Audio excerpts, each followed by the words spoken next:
सभी को नमस्कार, जय माता दी। आज का जो मैंने विषय चुना है वो है संत। संत क्या है और संत के अंदर क्या गुण होने चाहिए। आज का जो समय है इस समय में लोग बाग अक्सर संत का जो पहनावा है, पहनावे से कोई संत नहीं होता।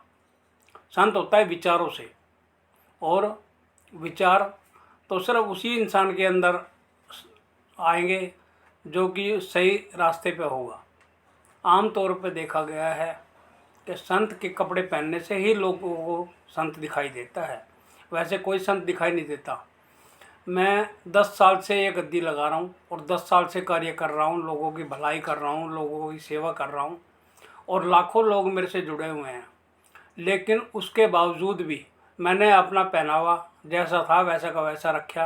आज भी मेरे को देख के कोई ये नहीं कह सकता कि ये भाई संत हैं या ये गुरुजी हैं या ये कुछ हैं, क्योंकि इंसान को वास्तविक चीज़ से, ज़िंदगी से ना कभी भागना नहीं चाहिए। और हैं तो सब हम नॉर्मल इंसान, लेकिन ये है कि सारी वैल्यू है ज्ञान की। किसके अंदर कितना ज्ञान समाया हुआ है ये बाहर दिखाई नहीं देता। ज्ञान एक ऐसी चीज़ है, इसको कोई छीन भी नहीं सकता। और ज्ञान का असीम भंडार जिस इंसान के अंदर होगा वो ही असली संत है।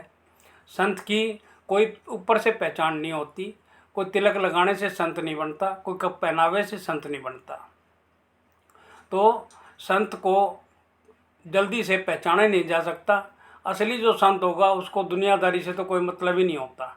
और ज़रूरी ये भी नहीं है कि जो इंसान दुनिया से दूर होकर कहीं भी जाके बैठा हुआ है या पूजा कर रहा है या तपस्या कर रहा है वही संत है। एक्चुअली क्या है, मैंने तो अपनी लाइफ के अंदर जो देखा है, मैंने बचपन से ही इन्हीं सब चीज़ों के बीच में मैं रहा हूँ। और 7-8 साल की उम्र में मैंने गुरु धारण किए थे और नामदान लिया था।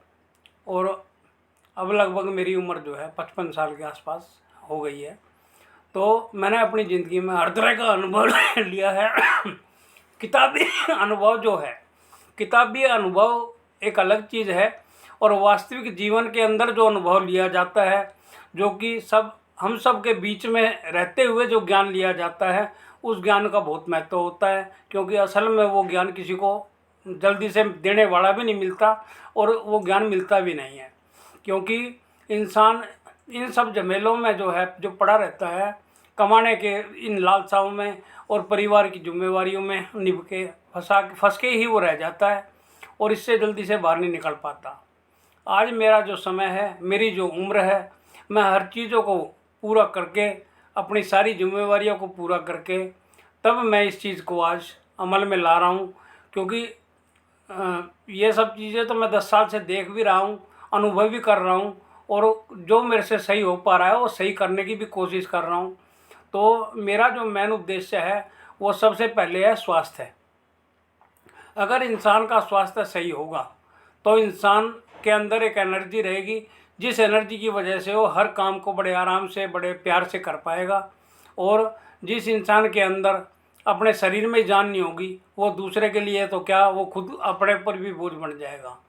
तो मेरा 10 साल से जो कार्य मैं कर रहा हूँ वो सिर्फ एक ही चीज़ कर रहा हूँ। मैं उन सब भाई बहनों से, उन बच्चों से ये प्रार्थना करूँगा कि जो भी लोग मेरे से जुड़े, जिन लोगों को के पास पैसा नहीं है और या जिनको ऐसी बीमारियां हैं जिनका कोई इलाज संभव नहीं है, वो लोग मेरे से संपर्क कर सकते हैं। मेरी कोई फीस नहीं है, ठीक है। और मैं आप लोगों को स्वस्थ करने की काबिलियत रखता हूँ। और माता रानी का मेरा ऊपर जो आशीर्वाद है तब उसी से संभव है। मैंने आज तक कभी ये नहीं कहा कि मैंने किसी को ठीक कर दिया। मैं हमेशा यही सोचता भी हूँ और बोलता भी हूँ कि जो कुछ करने वाली है वो माता रानी है, ठीक है। उसका आशीर्वाद मेरे ऊपर है, इसीलिए मैं लोगों का भला कर पा रहा हूँ। क्योंकि इंसान अपना खुद का भला नहीं कर सकता, दूसरों का तो क्या भला करेगा। तो 10 साल से मैं इसी प्रयास में हूँ और इसी सेवा में हूँ कि जो है जितने लोग मेरे से जुड़े हुए हैं, लाखों परिवार, उन लाखों परिवारों को मैं अपने परिवार की तरह मानता हूँ। और ये जो मैं प्रयास कर रहा हूँ वीडियो के द्वारा, ये सिर्फ एक